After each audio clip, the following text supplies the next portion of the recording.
Carbs are highly controversial these days. The dietary guidelines suggest that we get about half our calories from carbohydrates. On the other hand, some people claim that we should all just be flat out avoiding them. In this video, I'm taking a detailed look at carbs, their health effects, and how you can make the best choices. Carbs, or carbohydrates, are made up of sugar, starches, and fiber. Carbs can be further classified as either whole or refined. Now, whole carbs are unprocessed and contain the fiber found naturally in the food, such as whole fruit or potatoes and whole grains, while refined carbs have been processed and had the natural fiber stripped out of them. So that's like soft drinks, fruit juice, white bread, and most junk food. Refined carbohydrate foods can cause major spikes in blood sugar levels. This leads to a subsequent crash that can trigger hunger and cravings for more high carb foods. They're also usually lacking in essential nutrients, which is why they're often called empty calories. So it definitely makes no sense to demonize all carbohydrate foods because of the health effects of their processed counterparts. Low carb diets are great for some people. No discussion about carbs is complete without mentioning low carb diets, so I just want to talk about them first. These types of diets restrict carbohydrates while allowing plenty of fats and often proteins as well. There's been loads of high quality studies showing that low carb diets can cause more weight loss and lead to greater improvement in various health markers, including HDL, which is the so-called good cholesterol, blood triglycerides, blood sugar, blood pressure, and others. Now that's when compared with a standard low fat diet.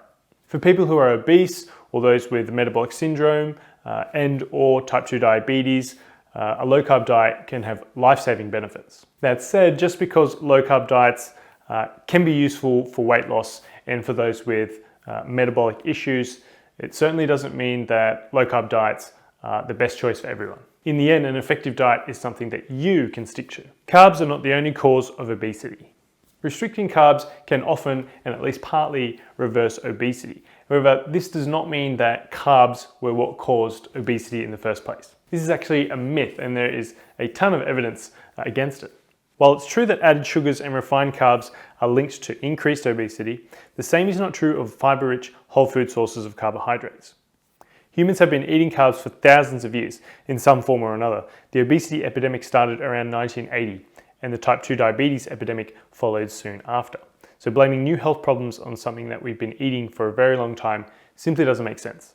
Keep in mind that many populations have remained in excellent health despite eating very high carb diets, including Okinawans, Kitavans, and Asian rice eaters up until very recently. What they all had in common was that they were eating real unprocessed foods, not refined carbs. Carbs are not essential, but many carb-containing foods are incredibly healthy.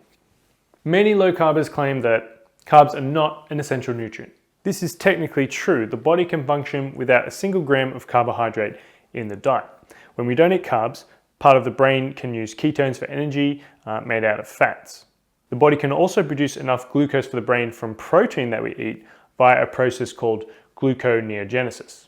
But just because carbs are not essential in that way doesn't mean that high carb foods don't have loads of other benefits. Many carb containing foods are healthy and nutritious, such as fruits and vegetables and legumes. These foods have all sorts of beneficial compounds and provide a variety of health benefits. Low carb is great for some, but others function best with plenty of carbs.